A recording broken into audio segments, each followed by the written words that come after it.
മറയൂരിൽ നിന്ന് 10 കിലോമീറ്റർ അകലെയാണ് ചിന്നാർ വന്യമൃഗ സംരക്ഷണ കേന്ദ്രം. വന്യമൃഗ സംരക്ഷണ കേന്ദ്രത്തിൽ നിന്ന് 4 കിലോമീറ്റർ കൂടി ഉൾവനത്തിൽ ചെന്നാൽ 76 ആദിവാസി കുടുംബങ്ങൾ ഒന്നിച്ച് താമസിക്കുന്ന തായണ്ണൻ കുയിലെത്തും.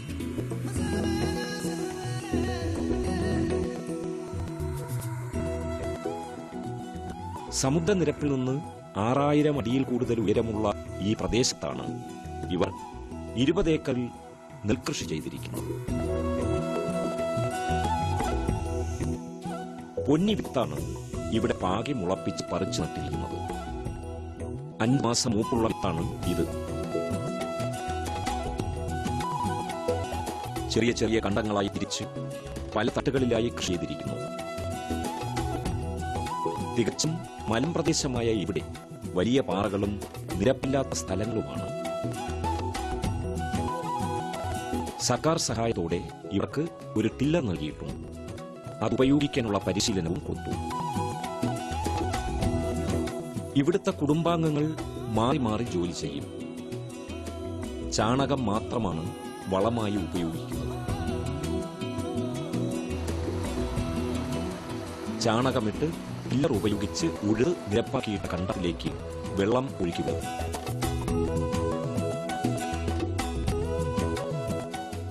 മലമുകളിൽ നിന്ന് വരുന്ന വെള്ളം ചെക്ക് ഡാം നിർമ്മിച്ച് ഓട വഴി കൃഷിസ്ഥലത്ത് എത്തിക്കുകയാണ് ചെയ്യുന്നത്. നിരപ്പല്ലാത്ത പ്രദേശമായതുകൊണ്ട് ആദ്യം വെള്ളമെത്തുന്ന കണ്ടത്തിൽ നിന്ന് താഴത്തെ കണ്ടങ്ങളിലേക്ക് കുഴൽ വഴി തിരിച്ചുവിടും. വെള്ളത്തിന്റെ ലഭ്യത അനുസരിച്ച് ഒരു പൂക്കൃഷിയാണ് ഇവിടെ ചെയ്യുന്നത്.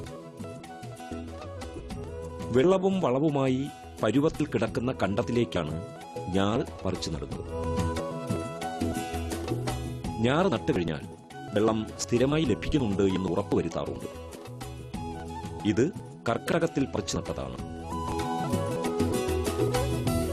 60 കിലോ വിത്താണ് വാങ്ങി നട്ടത്. ഓരോ പ്രാവശ്യവും ഓരോ കൃഷിയാണ് ചെയ്യുന്നത്. കഴിഞ്ഞ വർഷം റാഗിയാണ് കൃഷി ചെയ്തത്. നല്ല വിളവും ലഭിച്ചു. ഇത് കഴിഞ്ഞാൽ പച്ചക്കറിയാണ് കൃഷി ചെയ്യാൻ ഉദ്ദേശിക്കുന്നത്. സ്വന്തം ആവശ്യത്തിന് നെല്ല് പുഴുങ്ങി കുത്തി അരിയാക്കി എടുക്കുകയാണ് പതിവ്. ബാക്കിയുള്ളത് പുറത്തു കൊടുക്കും. സങ്കര ഇനം നെല്ലിനെ അപേക്ഷിച്ച് മൂപ്പ് കൂടിയ ഇനത്തിന് കീടനാശിനികൾ ആവശ്യമായി വരാറില്ല എന്നാണ് ഇവർ പറയുന്നത്. ഇവിടെ ജൂൺ മുതൽ നെൽകൃഷി നടാൻ തുടങ്ങുന്നത്. നാര് പകർന്നതും നടുന്നതും. മറയൂർ ഗ്രാമപഞ്ചായത്തിൽ ഒരു പവർ ടില്ലർ മേടിച്ച് തന്നു. അപ്പോൾ ആ ടില്ലർ വെച്ചാണ് ഉളവ് കാര്യങ്ങളും നടക്കുന്നതും. തൊഴിലുറപ്പ് പണിയിൽ വന്ന് നെല്ല് നടുന്ന പണിയും അപ്പം അങ്ങനെ നല്ല രീതിയിൽ പോയിക്കൊണ്ടിരിക്കുന്നു. വിളവെടുപ്പിന് അത് 5 മാസം. അതെ, 5 മാസം ആവും. വെള്ളത്തിന്റെ സൗകര്യം കുഴപ്പമില്ല. നെൽകൃഷി ചെയ്യുന്ന ഇതുവരെ വെള്ളത്തിന്റെ ബുദ്ധിമുട്ടില്ല. ഇത് പുഴയിലിരുന്ന് അതെ അതെ കനാല് വഴിയായിട്ട് നിലം ഒരക്കാൻ വന്നു. ഇപ്പോൾ മറയൂർ ഗ്രാമപഞ്ചായത്തിൽ ഒരു ടില്ലർ മേടിച്ച് തന്നു. അപ്പം അതുകൊണ്ട് ടില്ലറാണ് ഉളവ് പണി. പിന്നെ നെല്ല് നടുന്ന പണി വന്ന് തൊഴിലുറപ്പ് പണിയിലാണ് ചെയ്തത്.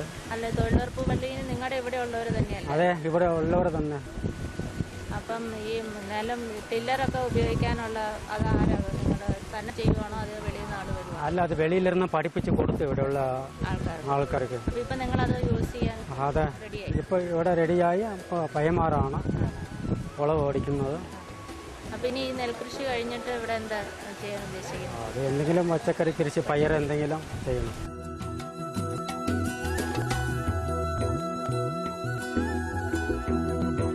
ചാണകത്തിന് വേണ്ടി 60 പശുക്കളെ ഇവർ വളർത്തുന്നു. പ്രത്യേകം തൊഴുത്തൊന്നുമില്ല. എല്ലാം നാടൻ പശുക്കളാണ്.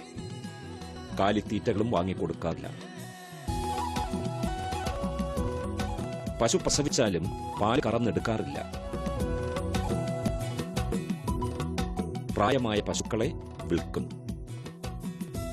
500 ആടുകളും ഈ കുടിയിലുണ്ട്.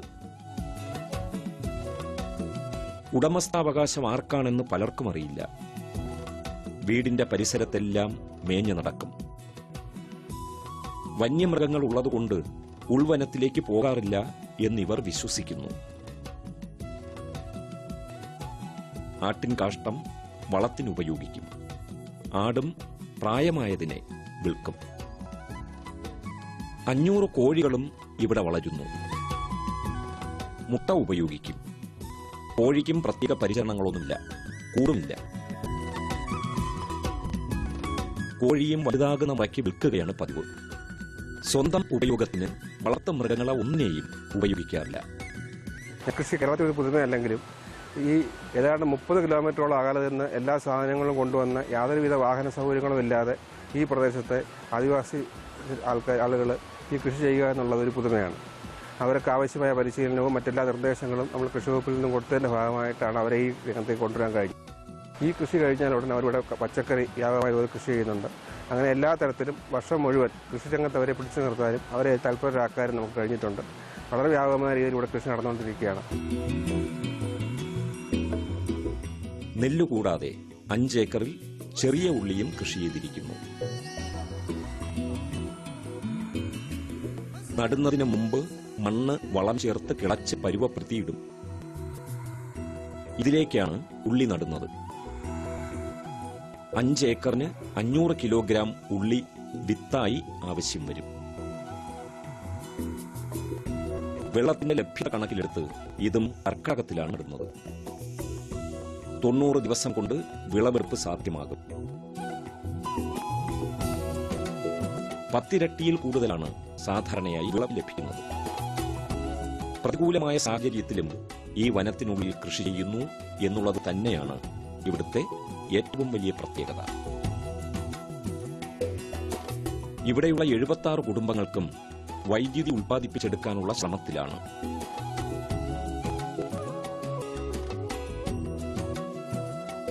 മൂന്ന് മെഗാവാട്ട് വൈദ്യുതി ഉൽപ്പാദിപ്പിക്കാനുള്ള ജനറേറ്ററാണ് സർക്കാർ സഹായത്തോടെ ഇവിടെ സ്ഥാപിക്കാൻ ഉദ്ദേശിച്ചിരിക്കുന്നത്. പ്രതികൂല സാഹചര്യത്തിലും അധ്വാനിക്കാനുള്ള മനസ്സും കാർഷിക വൃത്തിയോടുള്ള ആഗ്രഹവും ഒരു പരിധിവരെ ഭക്ഷ്യോൽപാദനത്തിന് ഇവരെ സ്വയം പര്യാപ്തമാക്കുന്നു.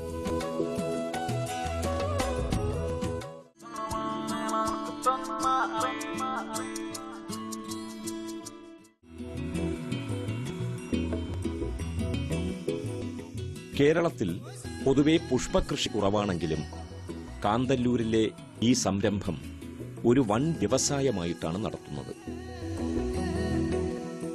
1 കോടി രൂപയോളം മുതൽ മുടക്കി ഇന്ത്യയിലാകമാനം വിപണികൾ കണ്ടെത്തി വിൽക്കുകയാണ് ഈ ഫാമിൽ ഉൽപ്പാദിപ്പിക്കുന്ന പുഷ്പങ്ങൾ. സാജൻ ജോസഫ് വളമറ്റം എന്ന കർഷകന്റെ ശാസ്ത്രീയമായ പുഷ്പകൃഷിയാണ് ഇത്. കാന്തല്ലൂരിലെ ഈ പുഷ്പകൃഷി 3 വർഷമായി തുടർന്നുകൊണ്ടിരിക്കുന്നു. 7 പോളി ഹൗസുകളിലായിട്ടാണ് കൃഷി ചെയ്തിരിക്കുന്നത്.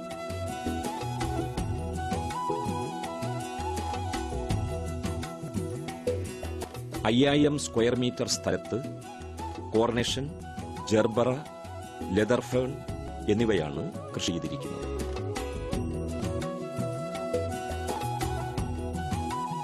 മഹാരാഷ്ട്രയിൽ നിന്ന് തൈ കൊണ്ടുവന്ന് കൃഷി ചെയ്തിരിക്കുന്നു. കാന്തല്ലൂരിലെ കാലാവസ്ഥ ഈ ഇനം പൂക്കൾക്ക് വളരെ അനുകൂലമാണ്.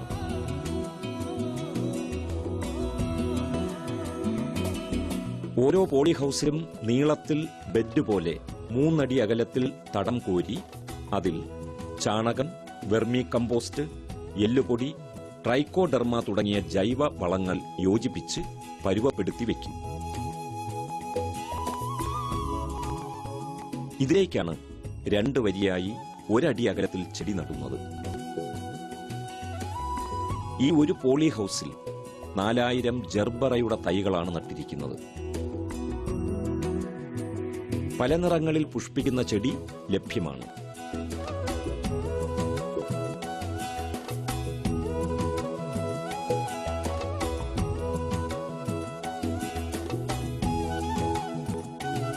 ലെതർഫേൺ എന്ന് പറയുന്നത് കിഴങ്ങുവർഗത്തിൽപ്പെടുന്ന ഒരു ചെടിയാണ്. ഇതിന്റെ ഇലയാണ് ഡെക്കറേഷൻ ആവശ്യത്തിനും ഫ്ലവർ അറേഞ്ച്മെന്റിനുമൊക്കെ ഉപയോഗിക്കുന്നത്.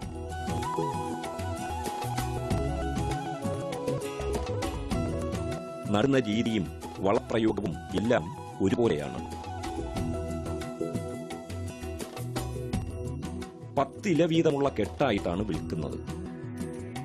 ഒരു കെട്ടിന് 40 രൂപ മിനിമം ലഭിക്കും.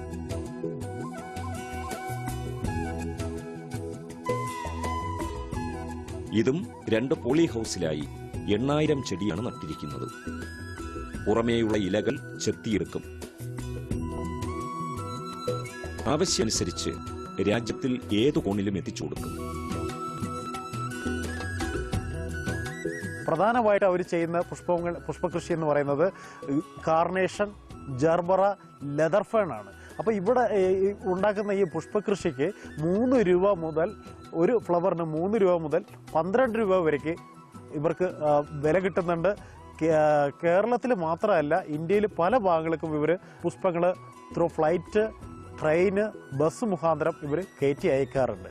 അപ്പോൾ ഇതിൻ്റെ ഒരു പ്രത്യേകത എന്ന് വെച്ച് കഴിഞ്ഞാൽ, കാന്തല്ലൂരിൽ ഈ ഒരു ക്വാളിറ്റി ആയിട്ടുള്ള ഫ്ലവർ സാധ്യത മനസ്സിലാക്കിക്കൊണ്ട് ഇവർ മുമ്പോട്ട് വരികയും അതിന് വേണ്ട സഹായങ്ങൾ നമ്മൾ സ്റ്റേറ്റ് ഹോർട്ടിക്കൾച്ചർ മിഷൻ പദ്ധതി മുഖാന്തരം 1 സ്ക്വയർ മീറ്ററിന് 75% സബ്സിഡി കൊടുക്കുകയും ഇതുപോലെ പ്ലാന്റിംഗ് മെറ്റീരിയലുകൾക്ക് 50% സബ്സിഡി കൊടുക്കുകയും ആ രീതിയിൽ നമുക്ക് സാമ്പത്തിക സഹായം ഇവർക്ക് ചെയ്തു കൊടുക്കാൻ കഴിഞ്ഞത് കാരണം ഇത്തരം ഒരു നല്ലൊരു കൃഷി ഇവർക്ക് വ്യാപിച്ചെടുക്കാൻ പറ്റും. ഇതൊരു മാതൃകയായിട്ട് നമ്മുടെ കർഷകർ എടുത്തിട്ട് കാന്തല്ലൂരിൻ്റെ സാധ്യത ഒന്നുകൂടി മനസ്സിലാക്കി ഇതിൽ കൂടുതൽ കർഷകർ മുമ്പോട്ട് വരണം എന്നാണ് എൻ്റെ ഒരു ആഗ്രഹം. കോർണേഷൻ മറ്റൊരിനം പൂവാണ്.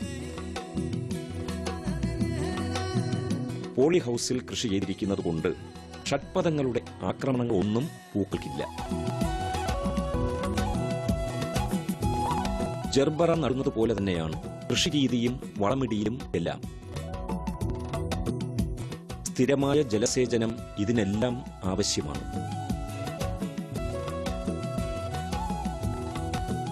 സാധാരണ പോളി ഹൗസിൽ സ്പ്രിംഗ്ലർ വഴി നനച്ചു കൊടുക്കുന്ന രീതിയാണ്. എന്നാൽ ഇവിടെ ഡ്രിപ്പ് ഇറിഗേഷൻ രീതിയാണുള്ളത്. ചുവട്ടിൽ കൂടി 2 പൈപ്പ് ഇട്ടിരിക്കുന്നു. അതുവഴി വെള്ളം തുള്ളിത്തുള്ളിയായി ലഭിച്ചുകൊണ്ടിരിക്കും.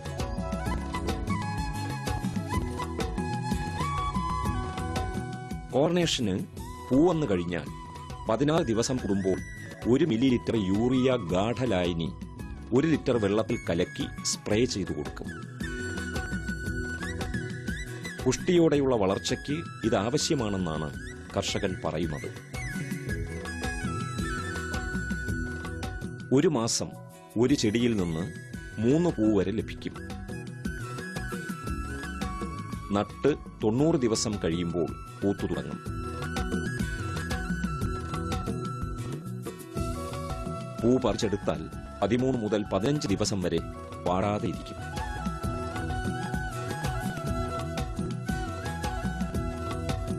സ്റ്റേറ്റ് ഹോർട്ടിക്കൾച്ചർ മിഷൻ വഴി പോളി ഹൗസിന് 75%, നടീൽ വസ്തുക്കൾക്ക് 50% സബ്സിഡിയായി ലഭിച്ചു.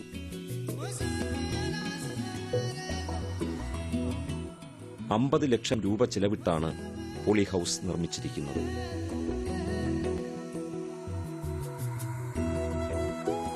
ഇവിടെ 10 സ്ഥിരം ജോലിക്കാർ പണിയെടുക്കുന്നു.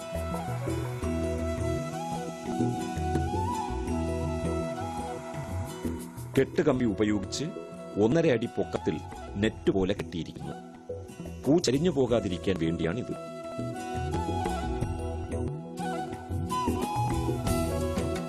കട്ട് ഫ്ലവറായി ഇത് ഡെക്കറേഷൻ ആവശ്യത്തിന് ഉപയോഗിക്കുന്നു. ഇതിന്റെ വിപണനം രാജ്യത്തിനകത്തു മുഴുവൻ നടക്കുന്നു.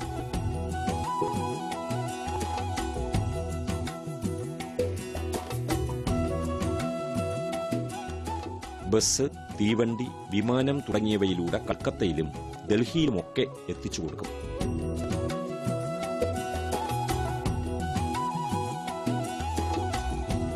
പൂ ആവശ്യത്തിന് തികയുന്നില്ല എന്ന പരാതി മാത്രമേ ഇപ്പോൾ നിലനിൽക്കുന്നുള്ളൂ.